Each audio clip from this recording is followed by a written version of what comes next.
సోదరి కవిత గారు ఈరోజు రక్షాబంధన సందర్భంగా మాతో లేకపోవడం బాధాకరమైనప్పటికీ తప్పకుండా వారికి కూడా న్యాయం లభిస్తుందని 155 రోజులుగా ఏదైతే వారు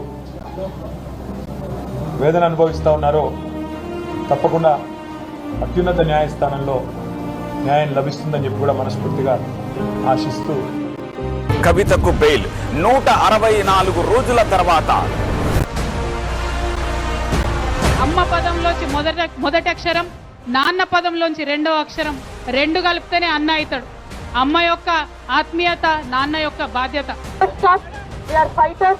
We will fight it out legally. We will fight it out politically. We were always tough. By sending us to jail illegally, they have only made PRS and KCR team unbreakable. Thank you.